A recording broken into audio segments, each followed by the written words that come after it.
Confesso, naquela noite eu ouvi a cidade respirar pela primeira vez. Eu voltava do turno, cansado, com a mochila pesada e o cheiro de ferro ainda grudado nas roupas. A rua parecia mais estreita que de manhã, como se o dia tivesse sido posto de lado e as sombras tivessem ficado para conversar entre si. Embaixo das lâmpadas amareladas, tudo soava bem comum. O vizinho batendo na porta da casa ao lado, o ruído de uma televisão antiga que alguém deixara ligada, o som de passos que não eram meus, ou então eram meus que não obedeciam mais. Eu não tinha sono, só pressa de chegar em casa.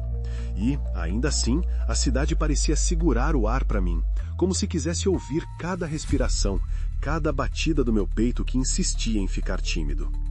Caminhei pela calçada úmida e, ao chegar à praça, vi a sombra de uma figura parada junto à fonte desativada. Não era alta nem baixa demais, tinha o tipo de altura que não chama a atenção, mas que fica marcada no canto da vista. Ela não se movia, apenas me observava. Eu passei apressado, fingindo não notar, mas a sombra manteve o mesmo lugar, como se tivesse plantado ali para me lembrar de algo que eu não sabia ainda. A cidade, de uma hora para outra, pareceu reduzir tudo a um segredo que só os curiosos podiam ouvir. Na esquina, havia a pequena rua que ninguém confunde, a da padaria onde os moradores costumam se reunir de manhã, e onde, dizem, a noite revela seu próprio lado. A padaria estava fechada, mas a vitrine ainda exalava um cheiro doce de pão amanhecido. Do outro lado, o beco entre a loja de ferramentas e a casa alugada parecia respirar. Senti o ar ficar mais frio, como se alguém tivesse aberto uma janela sem me avisar.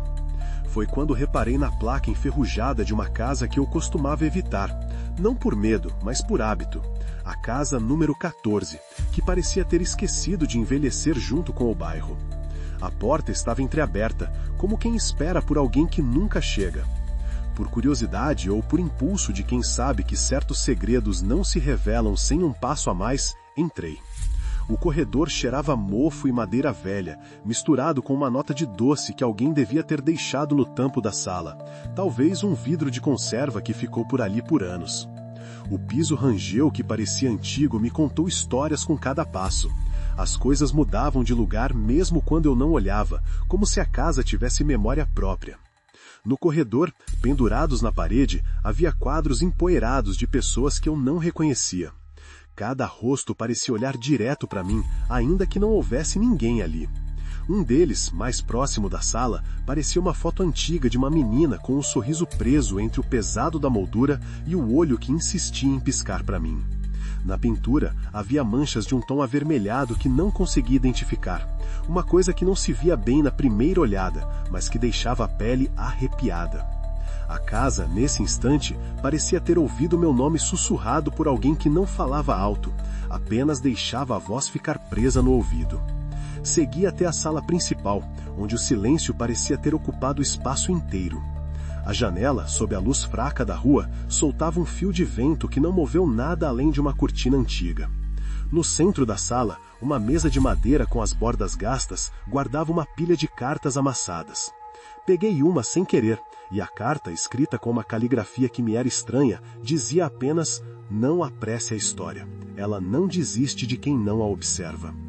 Eu dobrei a carta de volta, tentando decifrar o que aquilo significava, quando ouvi o barulho de passos atrás de mim. Eram meus ou alguém mais? Foi então que a casa pareceu ter escrito o que eu deveria ver. No canto mais escuro da sala, havia uma porta que não era porta de verdade.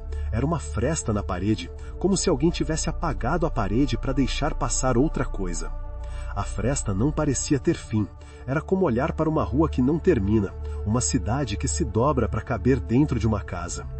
Empurrei a fresta com a palma da mão e encontrei um corredor estreito, iluminado por uma linha de lâmpadas que não chegaram a acender por completo, tremendo como se tivessem medo de ficar sozinhas.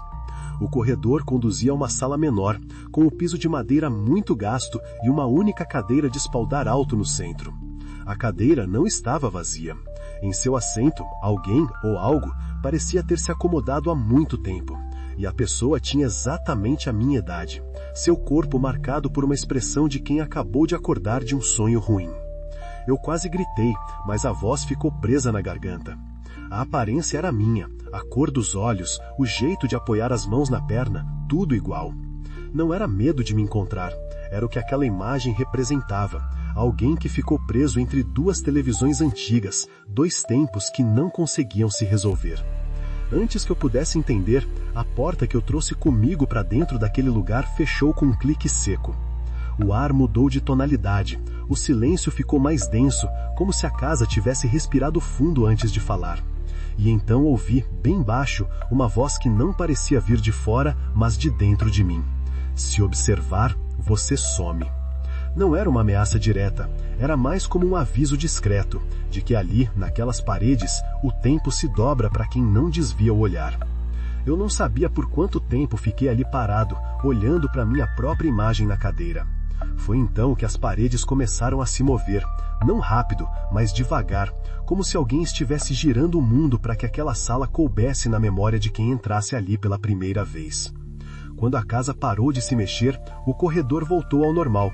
O barulho de passos também sumiu. A sala parecia apenas um espaço vazio entre duas coisas que não deveriam coexistir. Ainda assim, uma coisa permaneceu clara. Eu não era mais o mesmo que entrei. Saí da casa sem pressa, sem tentar correr, apenas caminhando pela cidade que já não era a mesma. Ao longe, o som de uma sirene parecia ter uma resposta para o meu susto, como se as pessoas que trabalham com alarmes soubessem que há uma janela entre mundos que pode se abrir quando alguém se curiosa demais. O ar da rua voltou a ter o gosto de ferro, mas agora ele trazia também uma lembrança inesgotável. A cena da minha cópia sentado na cadeira, olhando para mim com uma calma que dava arrepios, como se dissesse que a história não é somente minha, que a cidade inteira guarda uma biblioteca de aparências que se repetem. No caminho de casa, ouvi uma voz de criança entre as vozes da rua, uma palavra que não faz sentido sozinha, mas que, colocada junto com outras, formava uma frase simples: não precisa temer. Eu olhei para trás por impulso e vi o vulto daquele menino na esquina, não correndo, apenas observando, com a cabeça levemente inclinada, como quem esperava uma resposta minha. Eu não disse nada, apenas segui, tentando manter o pensamento longe do que eu havia visto. A cada passo, a lembrança de que a cidade respirava comigo parecia se intensificar, como se o ar em volta carregasse o segredo de que alguém, algum tempo atrás, já tinha feito a mesma caminhada e não havia voltado com as mesmas escolhas. Cheguei em casa, tranquei a porta, apaguei a luz do quarto e tentei dormir. O sono, no entanto, não veio. Dormir parecia uma opção que a casa não permitia, como se cada peça da casa fosse uma testemunha que não pode fechar os olhos. Em algum momento, o rádio do vizinho voltou a tocar, sussurrando uma canção antiga que eu não reconhecia, uma melodia que ficava mais clara a cada segunda. Foi aí que percebi: a cidade não dorme, apenas muda de rosto.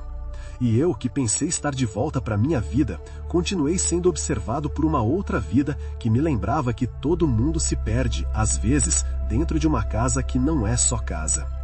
Hoje, eu fico parado na janela, olhando a rua, tentando entender o que aconteceu comigo. A casa continua lá, como se soubesse que eu ainda volto, como se contasse os passos que levei para passar por ela sem segurar firme a minha própria sombra. Cada vez que a noite cai, sinto o peso de uma pergunta sem final: quem observa quem primeiro?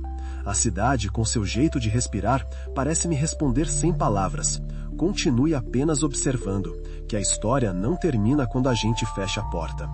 A história, eu aprendi, continua escondida onde o olhar não consegue alcançar, no lugar onde as coisas que já foram ainda esperam por alguém para lembrar que elas existiram. E eu, que já não sei dizer onde termina o meu dia e onde começa a cidade, sigo. Porque é assim que as coisas funcionam por aqui. Você volta para casa, mas a casa não volta para você. A cada noite, quando o vento sopra pela fresta da janela, eu ouço de novo aquela respiração que não é minha, aquela casa que parece querer me convidar para um passeio que não termina. E eu continuo, observando, lembrando, sem ter como explicar o que ficou para trás. Porque no fim das contas, não é sobre quem sumiu primeiro, é sobre quem ficou, e quem acabou descobrindo que a cidade tem uma memória que não perdoa quem olha sem saber o que está procurando.